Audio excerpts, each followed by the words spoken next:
Hey guys, welcome back. Bolt Spider here, and today I'm going to be going over a world that I haven't visited in a while. So, it's been a good year or so since I've looked into this world, and I want to come back and start adding more to it since we have more of a block palette that we can add to decorations and all that. But this was my speed build world from a year or two ago, and let's see what there is. So, this world, I took a lot of time of my own to put into this, and as we can see, we have like a little place where, well, it's more so of a sleeping quarter blacksmith area with a lot of unique places in it. Next we go out, we have the harbor and a couple of the shops out here, total of 3 of them, and they're just generic designs. These could definitely be better, but that's for another day.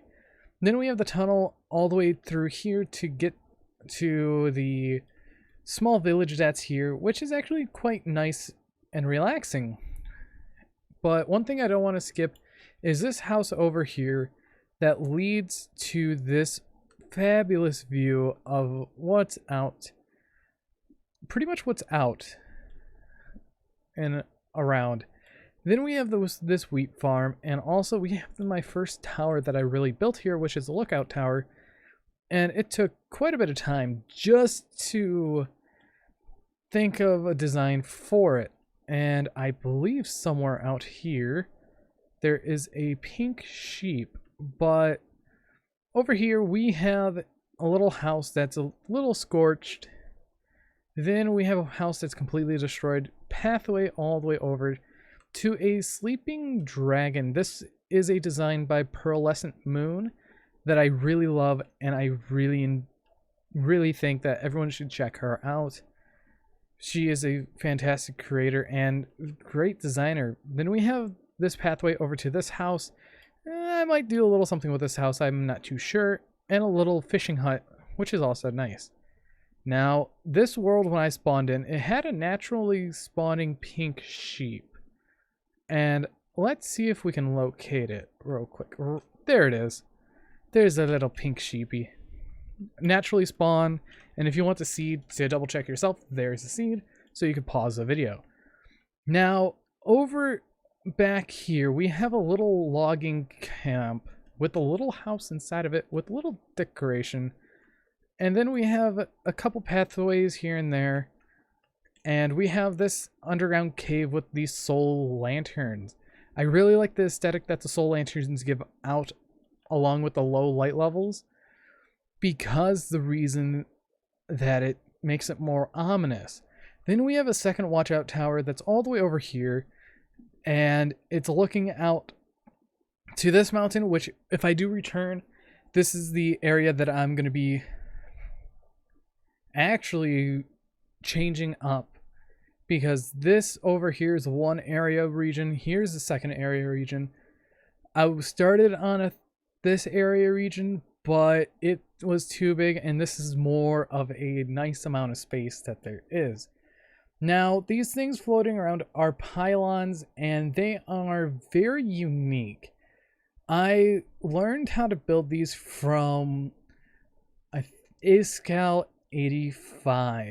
He is one of the members of Hermitcraft, and I really enjoy his build style, and these pylons 100% are amazing, and I think I hid something inside of them. I don't think so, but I think one of these I have something hidden inside of them, but I'm not too sure. I think it was this one. No, none of them have anything hiding inside. But back over here, all these are manually placed trees. I didn't decide to create them because they were a little tedious to do. But outside of that, we have the little village that's starting up next to part of the village as well, with an abandoned house and an abandoned watchtower that is crumbled into the side of the mountain. And as we could see, trampled crops and everything. Molten, probably something happened. Broken fountain with a destroyed house. I forgot that destroyed house was there. And then we have my custom tree, which is like a giant tree.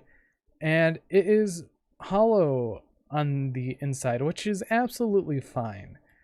I could definitely fix up the roof of the tree, but it matches how the actual forest looks. This lighting error is fun. Now, before we get to this little kingdom here, or little new area, here's the fourth pylon.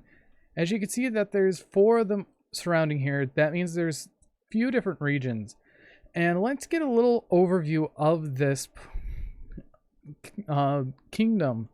Now, this kingdom took a few episodes just to do, and I definitely enjoy how it came out.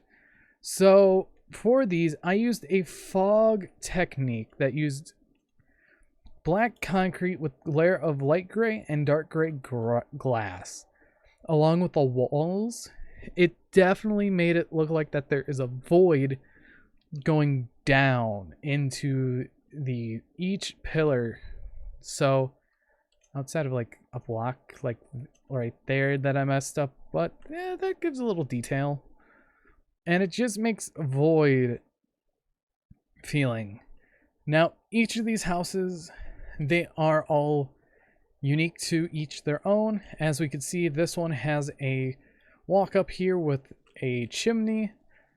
And then the next house right here has a chimney as well, up into a small little area space that you can't get into. Then we have this house over here, which is kind of like the other house, but it is raised up on a floor and raised down on another floor.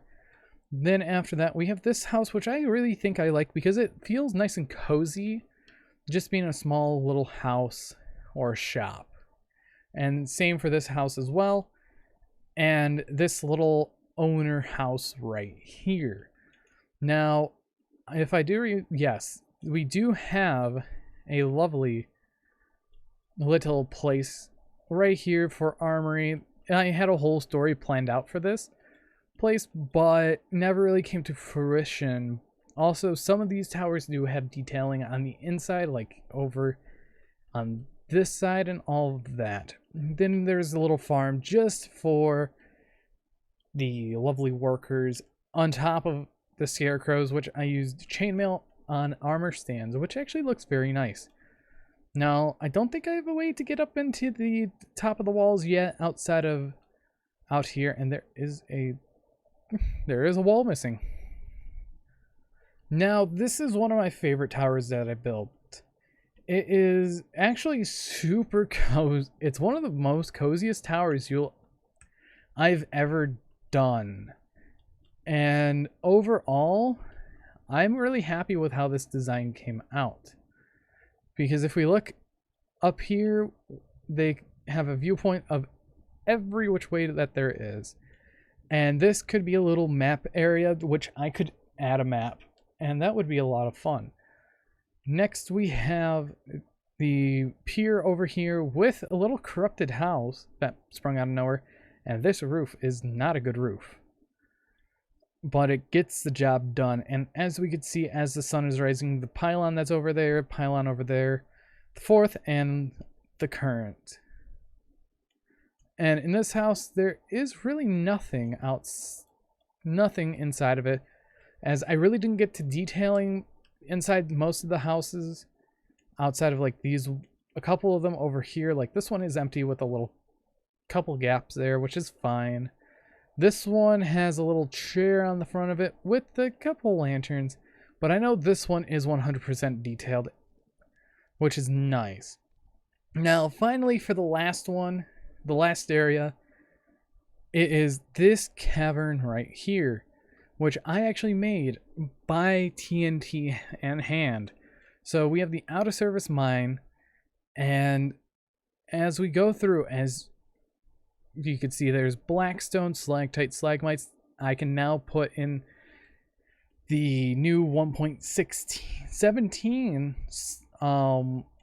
stalactites and all that. And as we could also see that there's lords littered around here and there. Then as we continue down deeper into it, we get more cobblestone here and there, more stalactites, stalagmites, and this is one of the coolest places ever. Then once we get to this point, there's two different ways, left or right. Let's go left. You can go up a little, but then you can also go down to a lava lake surrounded in black stone with a couple lava falls here and there. And you could say this is linked up to the smithing area. And I really haven't seen the new detail textures for any of the ores like diamond, which they actually look quite nice. Then there's some gold there, a ladder. Then finally we get to this area, which goes all the way to a nether portal that has sprung out and corrupted the area around. This took a lot of time, and there might be a time where I actually do a couple videos in nether. But I hope you guys did enjoy this walk down memory lane with me, as I'm going to be returning to this world for speed build stuff, as I've been getting bored with the games I've been playing, and I need something new so I don't burn out on anything else. And look at that transition from dark and gloomy to nice and bright. But anyways, I've been Bolt Spider. Hopefully you guys did enjoy, and hit that like button down below. And if you want to see more content like this outside of things like Yu-Gi-Oh or Overwatch, please let me know, as this is a personal project really that I did, and I'm really happy of where it's gone so far. But anyways, I've been Bolt Spider. See you guys in the next video, and goodbye. See ya, Pink Sheep.